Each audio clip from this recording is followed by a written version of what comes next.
of the Father, and of the Son, and of the Holy Spirit. Amen.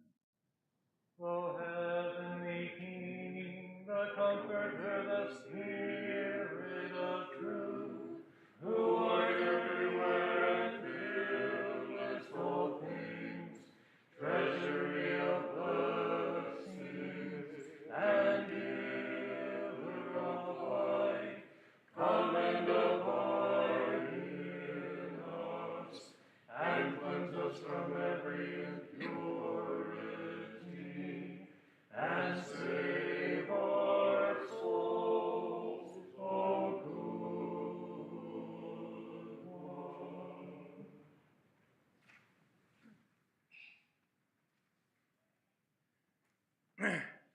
It's not hard for us now that it's getting dark out, and we come to this beautiful service, and we have the lights are dimmed, and with these hanging lights, and all this color around us, to be reminded that in the Orthodox Church we truly do live in an enchanted world, a world of sacredness and holiness. And I was just reading this week in the mystagogical understanding of the temple, the hanging lights, particularly these candelabra that we are blessed now to have, represent the angelic powers.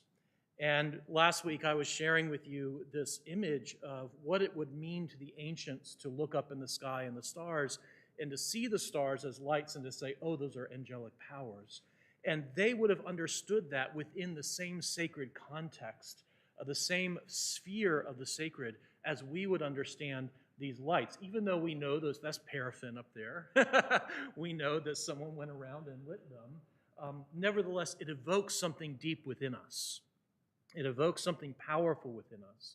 When we stand here and we pray and it's nearly dark and we just see the beauty of it and the holiness of it, it takes us somewhere. And one of the main themes of the works that we're looking at, particularly with Charles Taylor in A Secular Age, is this idea that we live in a secular age, but we're very haunted by transcendence. We can't quite let go of it.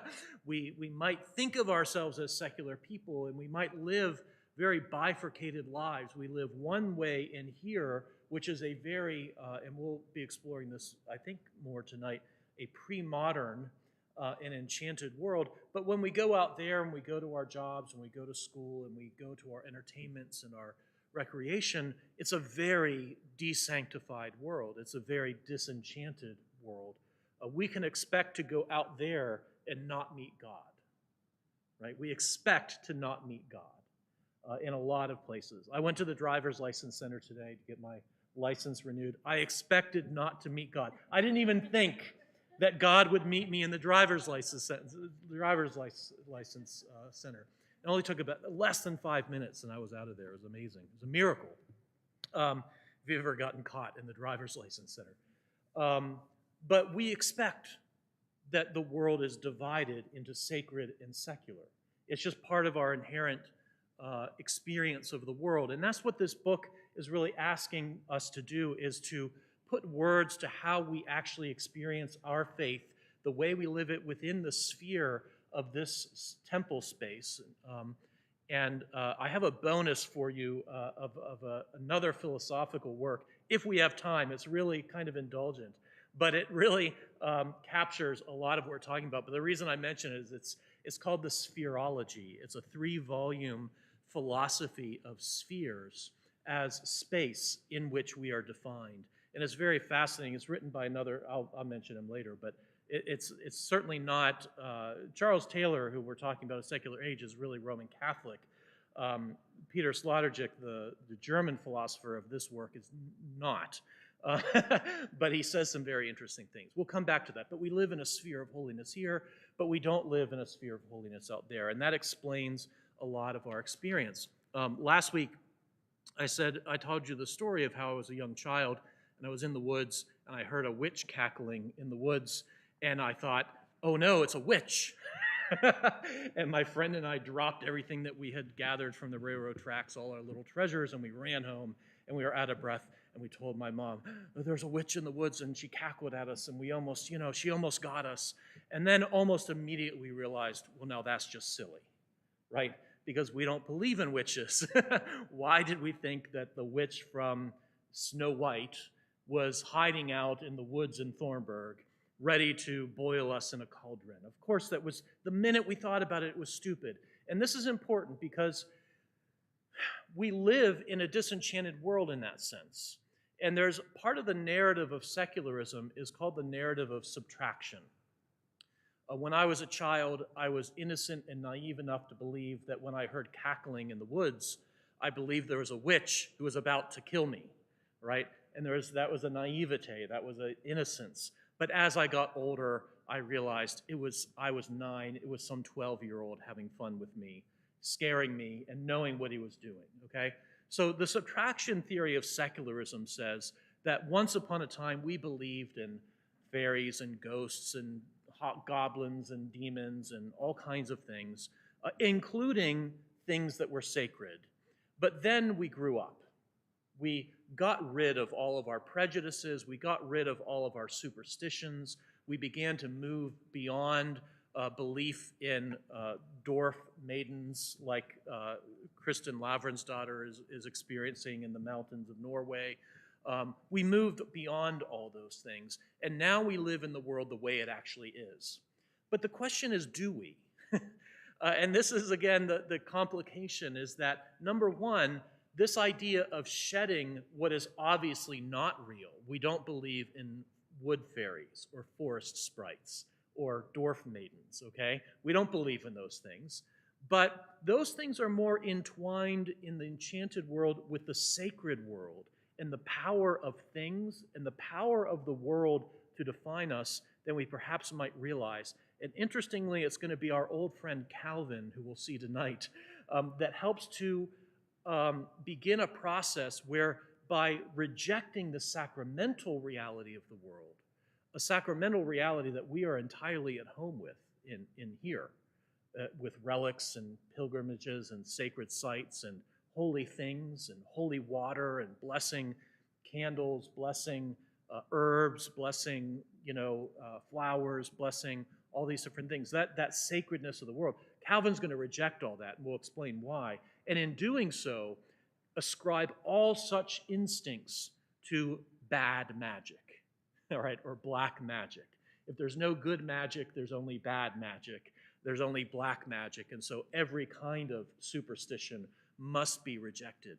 But still today, here's 2 other examples, and I thought of this as I looked up at the candles. Notice our fascination in our very secular world where we've adopted a very materialist view of things. We're still obsessed with this idea of UFOs, or they're not called UFOs anymore. What are they? Unmanned aerial objects. Is that what it is? Unidentified aerial phenomena, right? Which is has been a really big thing, and there's been congressional hearings on it, and there's fighter pilots that have described how they've been in the air and watched these orbs that looked like light but metallic, and they were moving and breaking all the laws of physics and diving and zigging and zagging, and they're literally tracking them on their radar and visually seeing them, and then they disappear, right? So is the world really non-mysterious? Is it really non-sacramental? Is it really non-enchanted or disenchanted? And that's a very interesting question because from an Orthodox point of view, we typically understand what we describe as UFOs or even the idea of aliens is that these are demonic manifestations. And some of these experiences that have been taken extremely seriously by our government and by the press most recently. This used to be the National Enquirer only, right? If you're old enough to remember the National Enquirer in the grocery store, is this ridiculous newspaper that just had crazy stories that people read for entertainment. And to think that it was actual news, you had to be of a certain, lack of discernment sort of person. Unfortunately, now the whole internet has become the National Enquirer, I have to say. But it used to be more clear what was actually news and what was actually fantabulism. And the National Enquirer always had UFO stuff. We take it very seriously today, which is a huge shift. But, it makes sense if you think of those orbs that the pilots are seeing, that would be some kind of aerial spiritual power, because where do the aerial spiritual powers live? Up in the air. And how do they manifest? As lights, right? both good and bad. So the world is filled with things. Bigfoot, we've talked about Bigfoot before. And I've mentioned before that one of my parishioners in Texas, not only did he see Bigfoot, he was interviewed on Finding Bigfoot, okay? He was on TV because he will swear to his dying day that he saw Bigfoot. He'll swear it. He was driving on a dimly lit road, and his significant other was in the car, and Bigfoot walked across the path in East Texas, and they both stopped and gaped and said, "Oh my goodness, we just saw Bigfoot." Right? I mean, he will swear up and down that he saw Bigfoot. Well, what is that?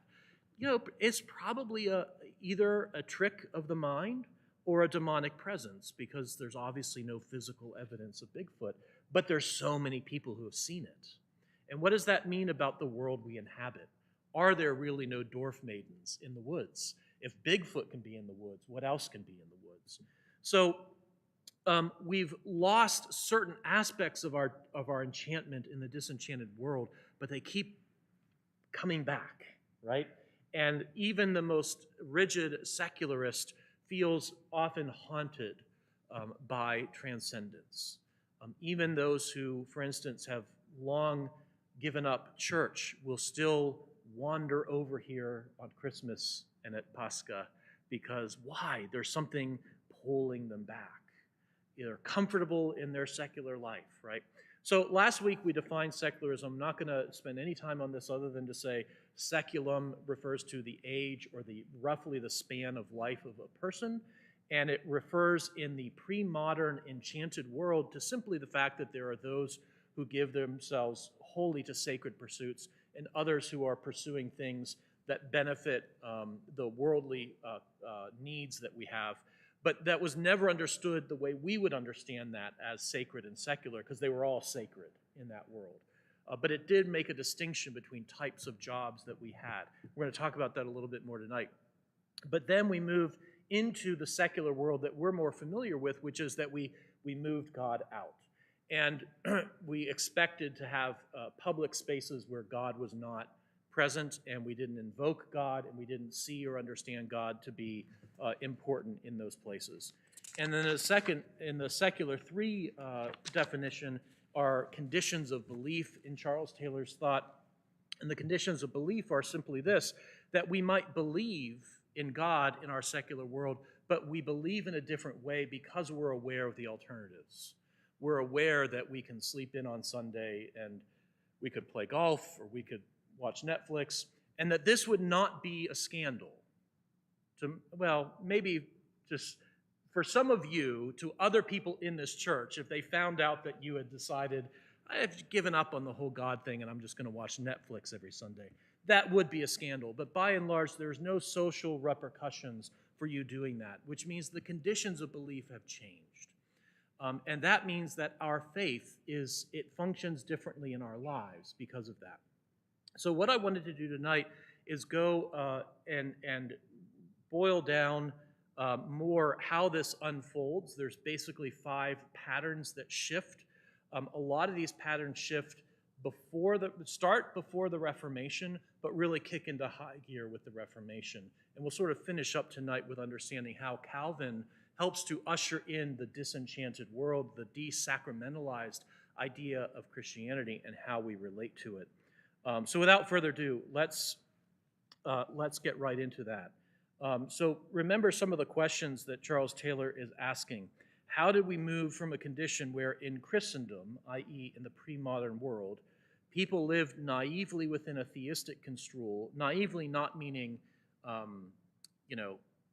overly ignorant or anything. It's just that they accepted that this was the given thing, that the whole world was a theistic construal, meaning everyone agreed that God was present everywhere and that the world was defined by his presence, to one in which we all shunt between 2 stances, in which everyone's construal shows up as such, and in which, moreover, unbelief has become for many the default option.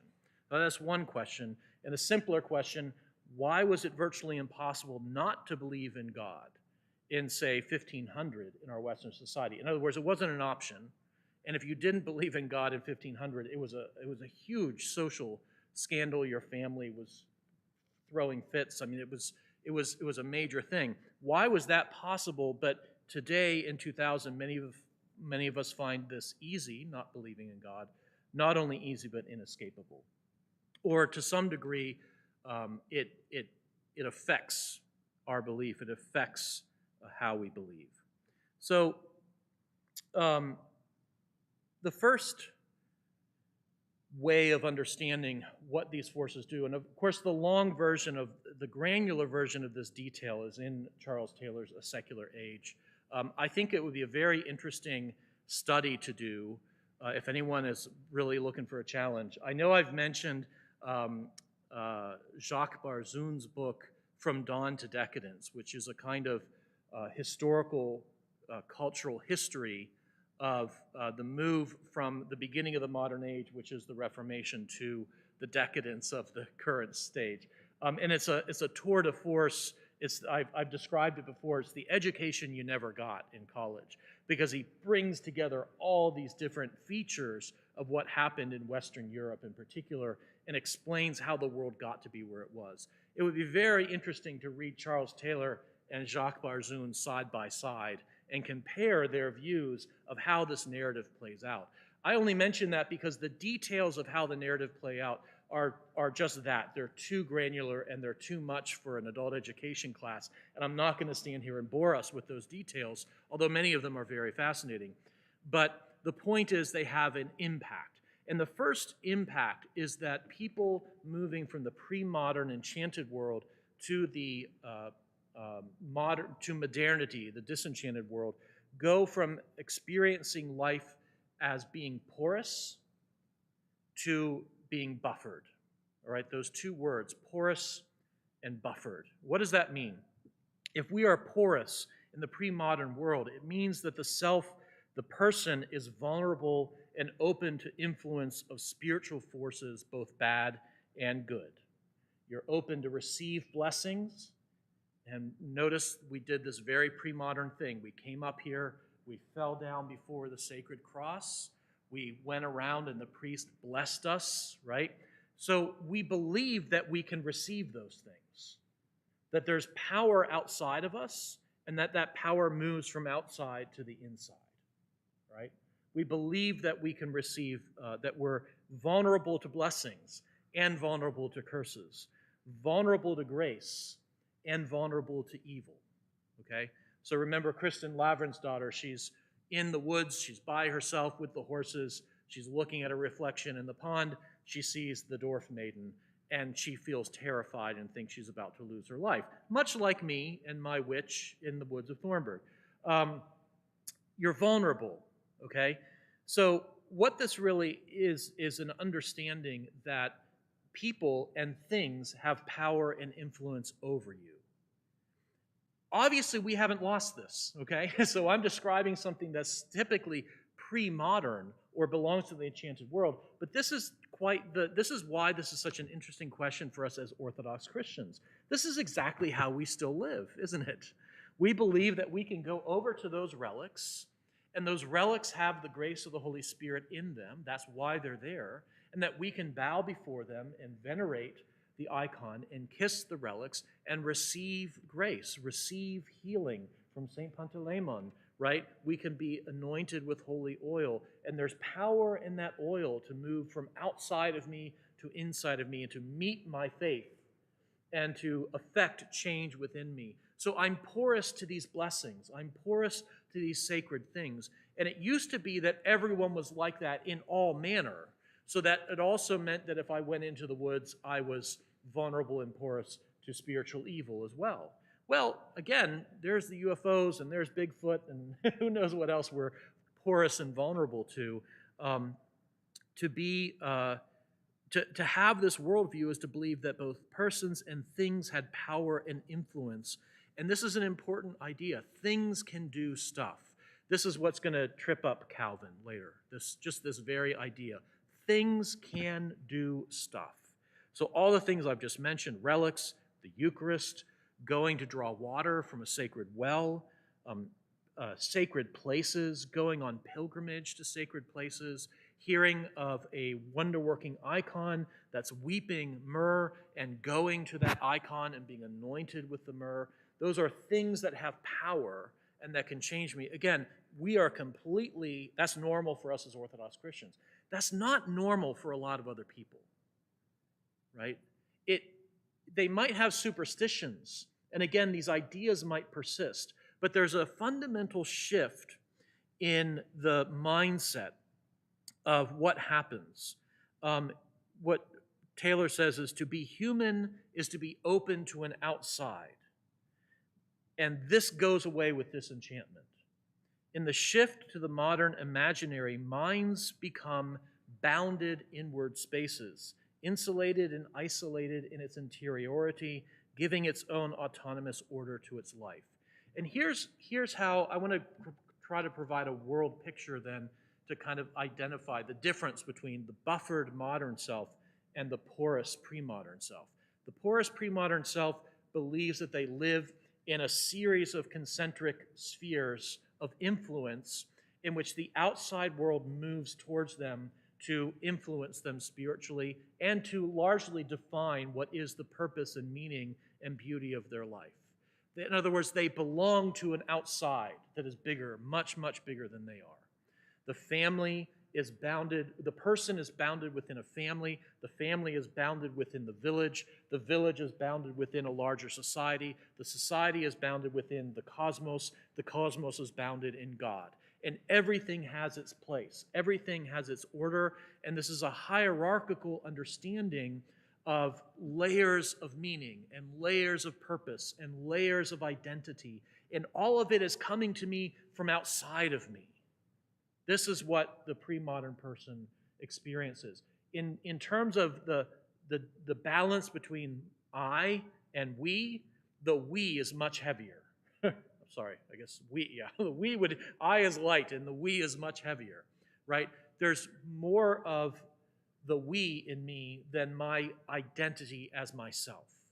I rely on this whole world of meaning to shape who I am and what I believe and where I go. The shift in the modern age, in the buffered self, and again, this isn't, Taylor's not trying to say that, Calvin wrote one epistle and suddenly this all shifted and everyone thought differently. We see tendrils of these things, and we are still much living this pre-modern life. But the shift to the buffered modern self is now, instead of me thinking of being part of all these circles of influence, now I turn the mirror, if you will, and I see the world as a canvas upon which I will define myself. Definition of who I am now is in me. It's not up in the cosmos. It's not in the spiritual heavenly powers. It's not in the order that God has given. I need to do me, okay? And that's the shift, and we see that, so we're still living this again, but we see the difference.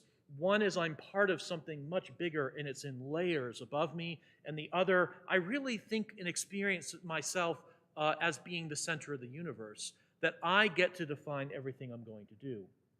Here's a simple example, and this is what we mean by in a sense, the potential to disbelieve, that in the pre-modern era, no one asked you if you believed.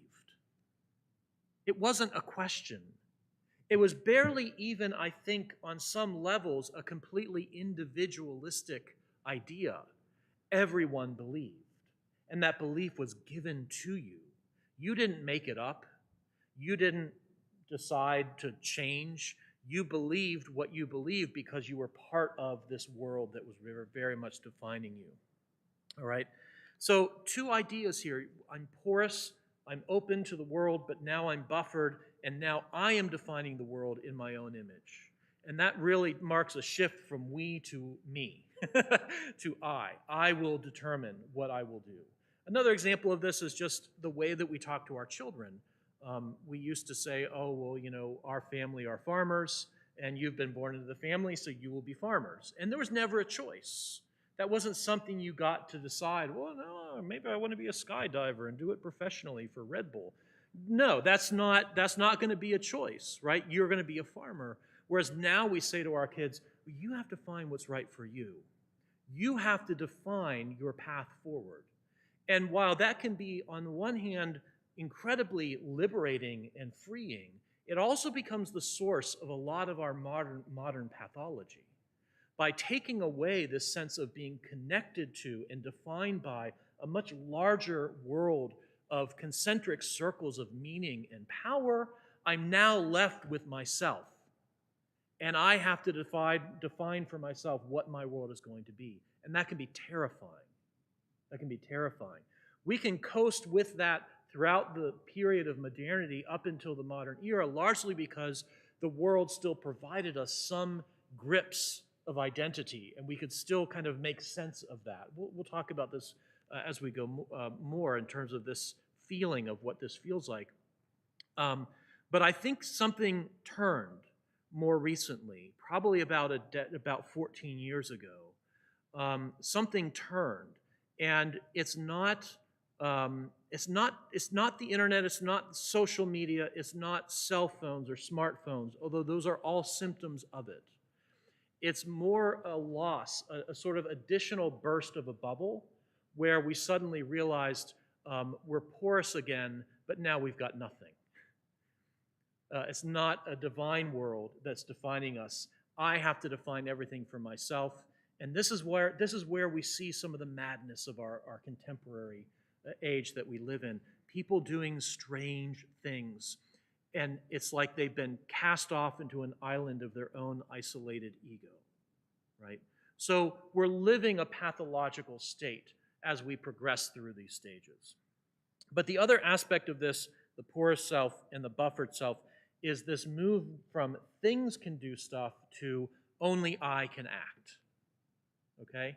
Things can do stuff to me, only I can confer meaning on other things, right? So we'll see how that works more in just a moment. The other aspect of this, the second level here, is living socially in the change. In the pre-modern world, the social bond itself was sacred and enchanted. Each person was a part of the whole in such a way that separation from the whole was unimaginable and tragic. Becoming a heretic, Taylor writes, turning heretic is not just a personal matter or a private preference. Disbelief has communal repercussions. In the pre-modern world, disbelief has communal repercussions.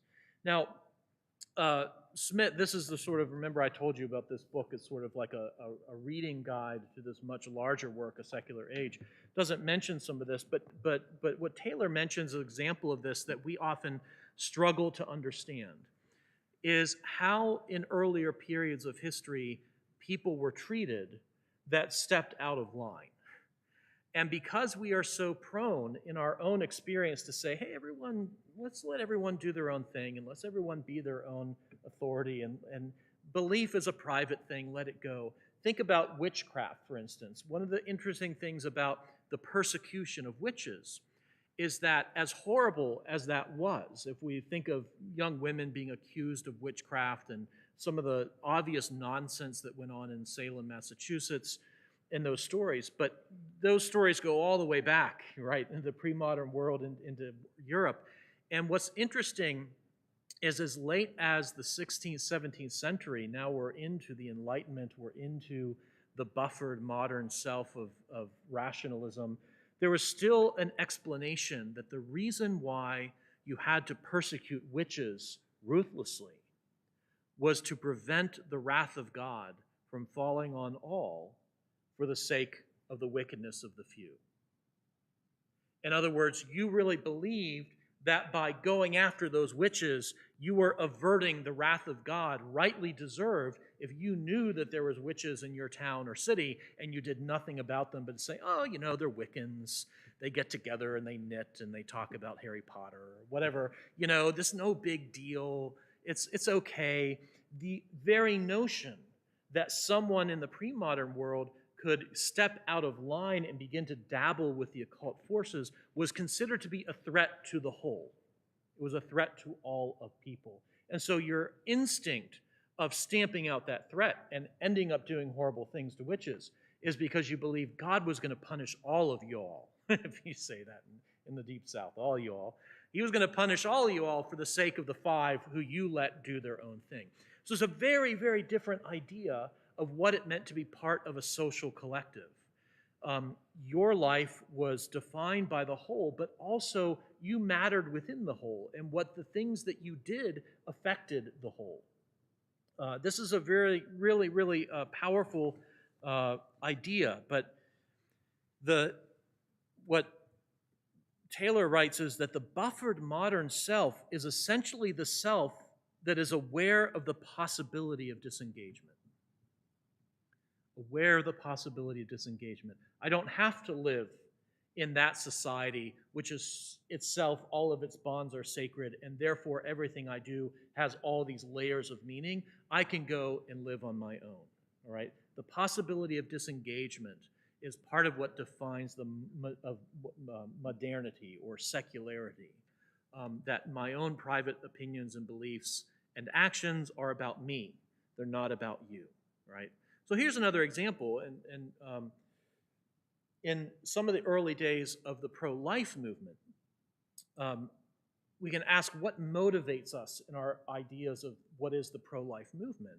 Well, for many early pro-lifers, it was the fear that because America was God's chosen nation and had received a divine vocation of being light to the world, the tolerance of abortion was such a wicked stain on the soul of this country that it had to be stamped out before God punished all of us, right? In other words, the reason why you have to be against abortion is that God's going to punish everybody equally because we allowed it to happen. Now, I'd be interested, Eileen, if you want to comment on this. I think that the motivation of the pro-life movement has shifted more. Less to we have to be pro-life because we're afraid God is going to punish our nation, and more towards a concern for the life of the pregnant mother, a concern for the life, obviously, of the child in the womb, that we're really more concerned pastorally for their life and salvation, and not so much because we believe that at any moment, now that we tolerate abortion, God's going to punish the whole land. Does that make sense? It's also to try to take the message of Christ out to people. Mm-hmm. Because so many people who get abortions have no relationship or no Right. understanding of Christ. So I think Right. that goes along with it as well. Yeah, sure. So that's another layer then of bearing witness for the sake of the salvation of that person or those people within their sphere. But it's not so much we better stop this wicked activity because otherwise God's going to punish us all. But you see, in the pre-modern world, that's exactly how people thought. If you tolerated the presence of evil or the presence of any alternative, it had to be stamped out or God would punish you. And this was my simple point about how we thought about COVID in the middle of COVID, right? For the ancient people, that would be God's punishment is upon us. Uh-oh, what did we do? What do we better repent? As opposed to we viewed COVID more from an imminent point of view. Whose fault is this? The pangolin, the Chinese lab, global travel, and not having robust enough borders, and then all kinds of restrictions on our behavior, which we then didn't like, right? And we don't want anyone telling us what to do. I actually think COVID is really instructive with all this, because with COVID, we briefly got sucked into a power that was much bigger than all of us, and that made demands on our lives. You will wear masks. You will not go to church. You will stand 7 feet away from this person. We don't like being talked to like that, right? We're not used to being talked to like that. But why is that? Because there was this purported, obviously, it's, I don't want to get into a debate about how dangerous COVID was or was not, but there was this idea that, oh no, there's a threat and it's bigger, it can swallow up the whole globe if we don't take these actions, and suddenly we found ourselves in this idea of the sacred social again. I have social obligations. I have to stand 7 feet away from you. And our instinct was say, no, I will do whatever I want. Right? So that it catches us, and this is where we can understand we're all secular in this sense.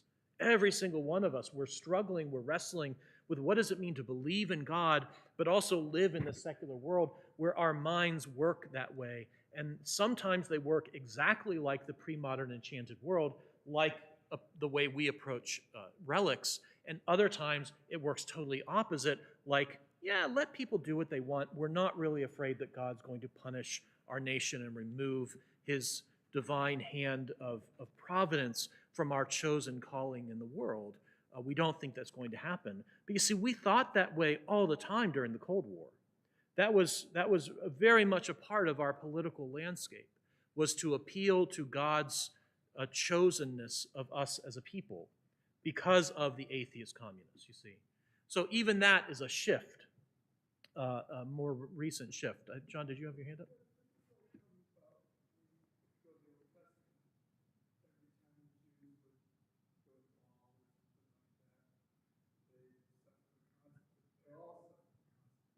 Mm-hmm.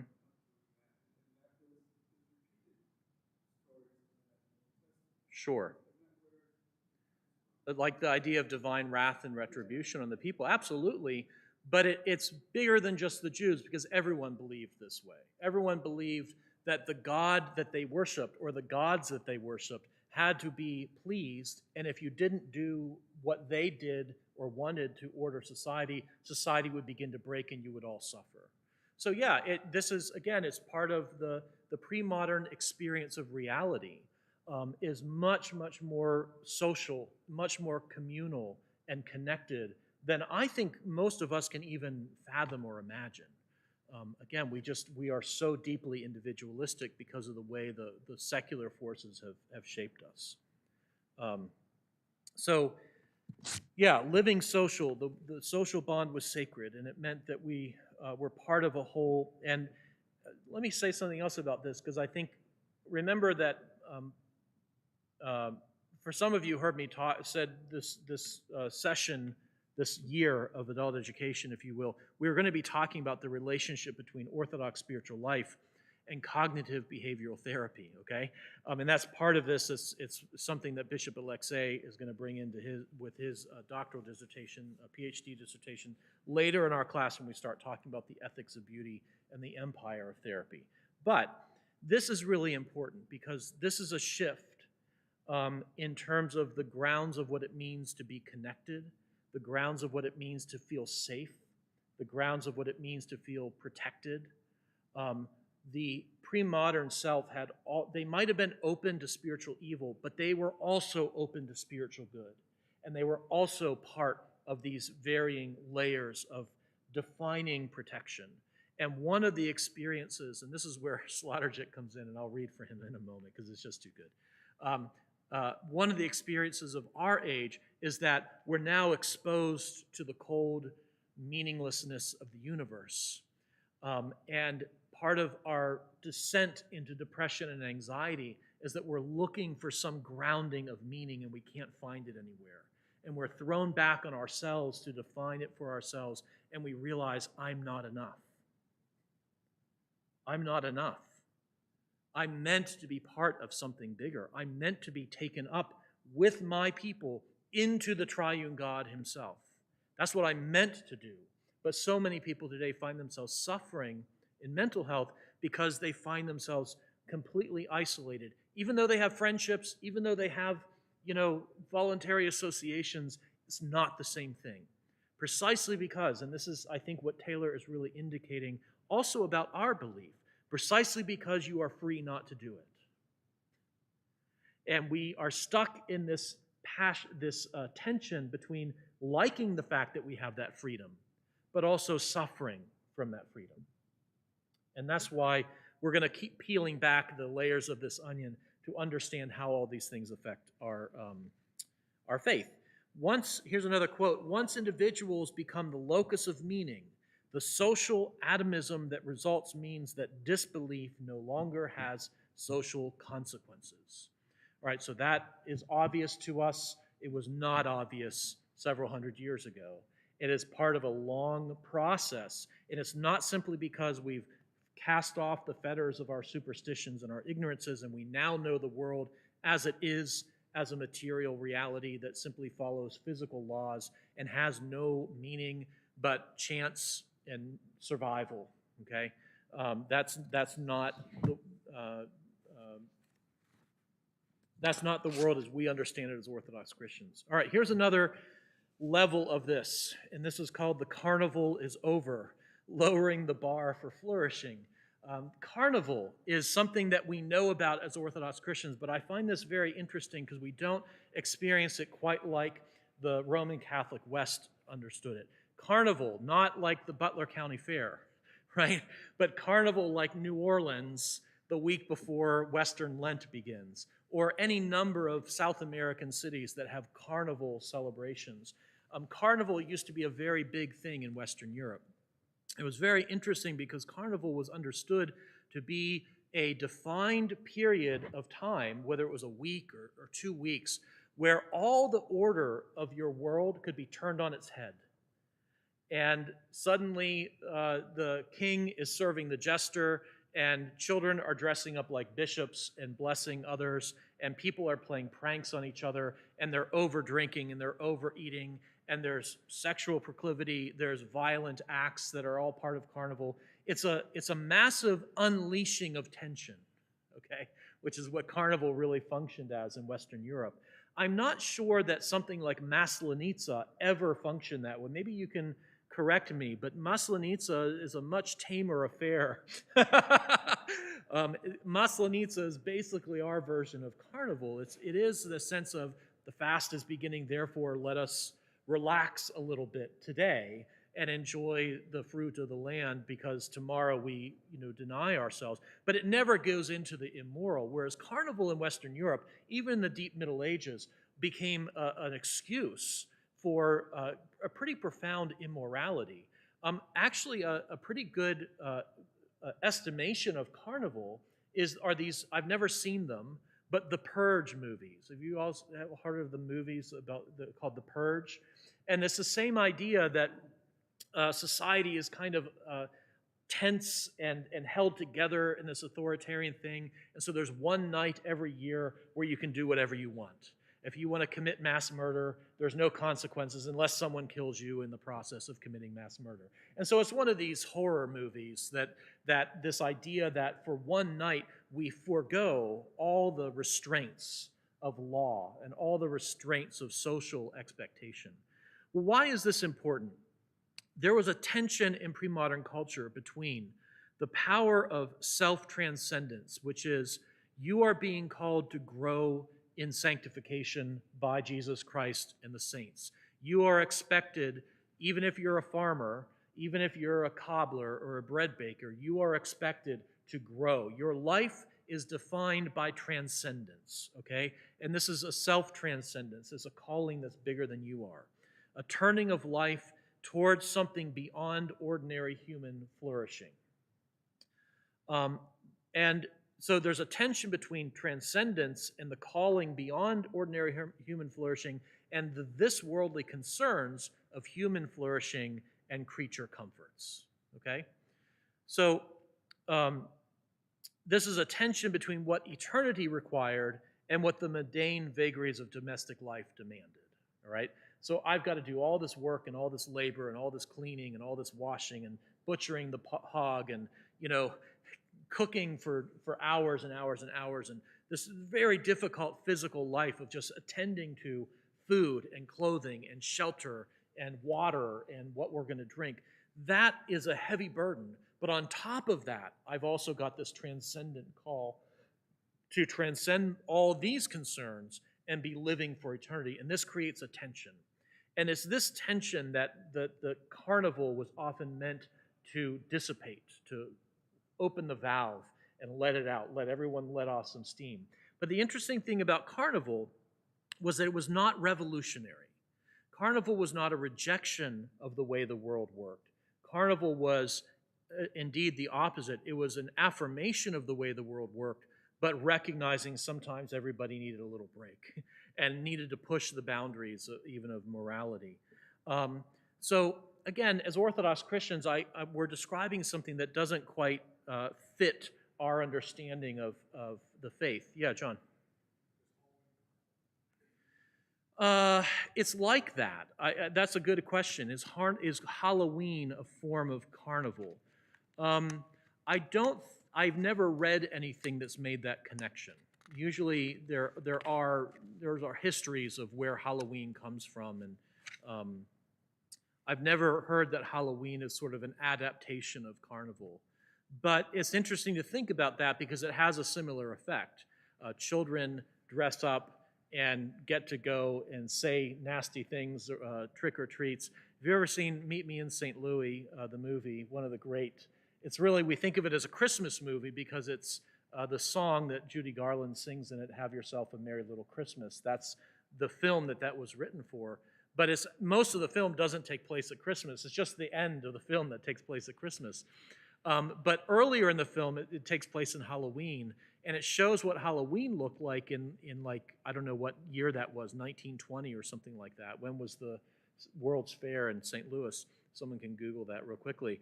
But what did Halloween look like? And it was very different than what it looks like today. Kids did dress up, but they went and they like threw things at their neighbors, and they created bonfires in the street, and they engaged in acts of open vandalism and destruction, and they would hurl insults at their neighbors. So it was much more like something like, here's the little children, and they're overturning the normal reality. And what's interesting in the film, the adults play along.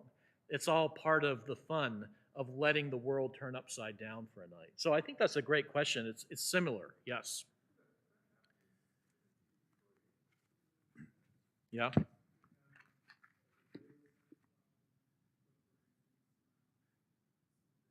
Oh yeah. Yeah. Exactly. Yeah. Yeah, there's many of them where we suddenly let the release valve out and people are burning couches and in the streets and that sort of thing. So the idea, though, is that when there's this cross tension between what does my mundane life require me to do and what is God calling me to be, sometimes I have to move the balance of that equation, and it can be difficult. And so in Christendom, the emphasis on this in the pre-modern age is this tension is not resolved but inhabited. All right? We don't say there's a problem with the tension, we need to get rid of the tension. We'll see in a moment. That's what the modern age does. But it's embraced. It's not resolved but inhabited. We live in this tension, but we accept that tension. We accept that tension is part of the way the world is supposed to be. And here's how this works in the pre-modern era. The social body is organized by a division of labor. So, for instance, some monks devote themselves to eternity, while others devote themselves to the particulars of everyday life.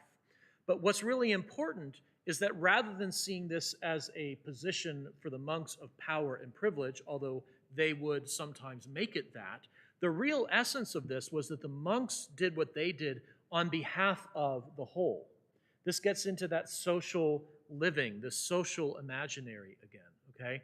In other words, I might be a farmer and I'm up at dawn and I'm, feeding the animals and milking the cows and working the fields and 16-hour days, and basically all I do is work and then eat and sleep and work and eat and sleep. And I'm not in the monastery where instead they're up at dawn, but they're in the church praying and lighting candles and chanting, okay? So there's an order of society, but there's an understanding that this isn't an individualistic way of understanding vocation or work. The monks need the farmers to provide the food, and the farmers need the monks to do the praying. And so the monks do the praying for all, and the farmers do the food for all. And this is part of a contract, a social contract, part of what it meant to be, related to this big community. And this, again, is a different understanding of faith and a different understanding of prayer. You can acknowledge that it's inappropriate to expect the farmer to have the same kind of spiritual life as the monk, right? That wouldn't make sense because the monk gets to devote all their time to prayer and liturgy. The farmer's devoting all their time to providing food for his family and also for the monks. So there's an agreement that different layers of society work hierarchically. And our problem with this is we don't understand the word hierarchy, but in hierarchy, it starts with God and it moves through successive patterns or successive ranks so that there's blessings that filter down to everybody. And so the monks aren't simply individuals who are particularly prone to prayer. Monks are fulfilling a social vocation to pray for everybody. And that means that I don't have to pray because they're praying. which is weird, all right? We don't think that way at all. We think, no, my prayers, it's my prayers, right? Not how are the monks praying for us so that our world functions and works. It's very different. So the social working body still follows, though. It might not be called to the same level of spiritual life, but it still follows a rhythm of ritual and ascesis that connects them to the whole. And this is the importance of things like carnival that let off steam and help relieve this tension without overthrowing the order. The purpose of carnival is not revolution, but the sustaining of a necessary tension in society and in the life of the everyday. It's a way of maintaining the tension. In modernism, the tension is not inhabited, it's resolved. And this is where Calvin comes in. And I know it's getting late. We've been going, we started at like 7:35, it's 8:25, so we'll stop in 5 minutes, okay? Part of the revolution of the Reformation is that it saw this tension between the different roles that people played in society, and it saw it not as a cohesive part of each part connecting to the whole, but it saw it as a kind of injustice. And so what the Reformation begins to do is try to resolve the tension, and it does this in two fundamental ways. The most obvious way at the time of the Reformation is that it resolves the tension by saying everybody gets to be a saint. Everybody gets to be holy. Everybody is called to be equally holy. The monks don't have a special vocation of prayer where the farmer just does the farming and still prays and goes to the feasts and that sort of thing. But now the farmer is expected, we're going to get rid of the monks. We're going to break up all their stuff, which they literally did. We're going to confiscate the monasteries. We're going to redistribute their lands. We're going to get rid of that whole feature of society, and everyone else is going to be expected to be as holy as the monks. That's one way of resolving the tension. Everybody is a saint. And it's a big part of our own nation. If you look at the Puritans, the Pilgrims, when they came to this country, this is exactly what they were trying to do. They were trying to create egalitarian communities, religiously and spiritually speaking, in the Northeast in particular, where everyone was called to submit to and to embody the whole social order of holiness, right? So this is what gives us our strange Puritan spirit in the American character. Everybody's called to be holy. Another way of resolving this tension is the opposite. Nobody's called to be holy. And so, in other words, by expecting everybody to be holy in a way that not everybody is necessarily prepared to do, it creates more tension and they react against it, and you get the 1960s, okay? So we're following this train of thought from the Reformation period all the way into the kind of social upheavals of the 1960s, the sexual revolution. If being abstinent isn't demanded of all, then let all do whatever they want. The sexual revolution was a way of resolving this tension of what it means to be holy before God. Well, now no one's holy, right? And so we just let it all out. We throw the baby out with the bathwater. So the other side of this, and I know we need to end here, but let me just mention this about Calvin. Calvin looks at this world and he sees holy things. And of course, the reformers are thinking about the honor of God and the sovereignty of God, the justification by grace through faith, that God is the sole one who acts to save the world. And they didn't like this idea of, I can go over to those relics and bow down before them and kiss them and receive benefit. It sounded too much like works righteousness. It sounded like it put too much power in the person. The idea for Calvin is that God doesn't really work that way. This is the revolution of the Reformation trying to resolve this tension. God doesn't farm out his power to sacred things. Right? We're coming back to this idea of things are holy, things can do things to me. God doesn't farm out his power to things where you can then choose to go to those things or use those things or pray to those things and receive some kind of benefit. We've got to take away the whole sacramental worldview. And so what Calvin really does is he launches an assault on sacramentalism And all of these practices, the prayers to the saints, pilgrimages, relics, sacred objects, all these sorts of things, he launches an assault on that, and that really begins to usher in. That's the power that creates these cracks in how we perceive reality. Do I locate meaning in the sacred sacramental world that acts on me, or do I now see my own faith as being what is the main thing, God working directly in me and through me, not through things, but in my mind, and now I confer meaning on the world. And I do want to just read one section of Smith on this, because I think it's really helpful in terms of the implications and how we understand our world. Once the world is disenchanted and decharged of transcendence, we are then free to reorder it as seems best to us. In other words, the Reformers' rejection of sacramentalism is the beginning of naturalism, or it at least opens the door to its possibility. It is also the beginning of a certain evacuation of the sacred as a presence in the world. And that leads to a completely new understanding of social and cultural life as well. Social and political arrangements are no longer enchanted givens. The king or monarch can't be any sort of sacramental reality. Despite the fact, if you watch Charles's coronation, I know I've talked about this before, but the sacramental reality of Charles III's coronation was all over the TV there, and most people had no idea what they were seeing. But those were all pre-modern rituals. It was very, very interesting. There is no enchanted social order. If the world is going to be ordered, we need to do it. So this is the consequence of these shifts and these changes, and explains the way that we live in this bifurcated reality where we come into here and we have this very enchanted world. Orthodoxy, I'll give you an image. Orthodoxy is 100% the sacred enchanted world. There's virtually no presence of modernism in our space. The only possible presence of modernism in our space is the idea of having prayer books that we can follow along, right? And I'm not saying it's a bad thing, but it's one of the things that for most of our history, this was an impossibility economically. Most of our history, most of the people out here couldn't read this anyway, so it wouldn't be out here.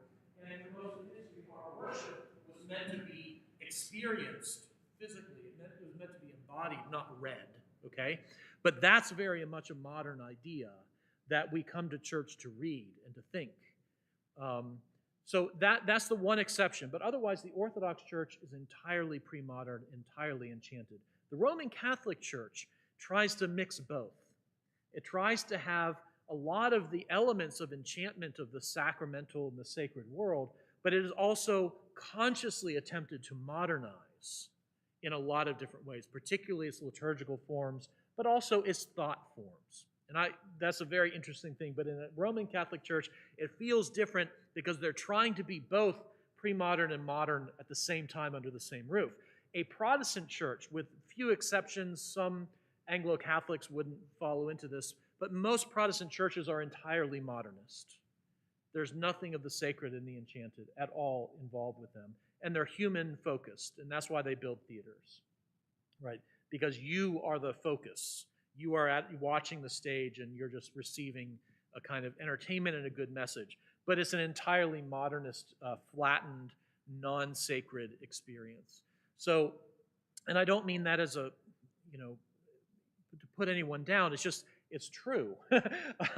It's just they've been conscious about this. And this is my last thing I'll tell. I think I've told this story before, but I had a Roman Catholic priest acquaintance in East Texas. We were having a conversation about Orthodoxy and Roman Catholicism and liturgical practice, and I asked him the question, why doesn't the Roman Catholic Church just take the medieval Gregorian Latin Mass, translate it into English, and do that? Okay? Does anyone remember me telling this story? Okay. Why wouldn't you do that? Because as Orthodox Christians, that's exactly what we've done, right? Our liturgical structure hasn't changed since well before the Middle Ages. We just translate it into English, but otherwise it sounds the same, looks the same. So I asked him, why wouldn't you do that? And his response was, he bristled. He said, certainly not.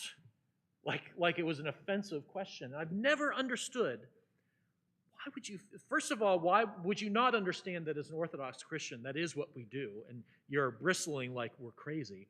But also, why would a Roman Catholic priest feel that it was an outrageous suggestion that modern Roman Catholics serve the medieval Latin Mass? And I realized in reading Smith, who himself is Roman Catholic, that part of the answer to this, and I don't know if he would say this quite as such, but he would say something like that is a pre-modern Mass for pre-modern people. And we need a modernized Mass for modernized people.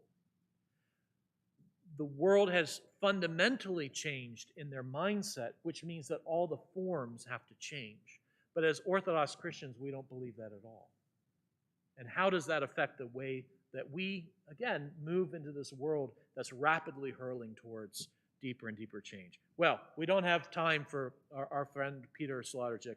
Probably better because it's heavy stuff, but maybe I'll bring it in next week. Have a good night. Thank you.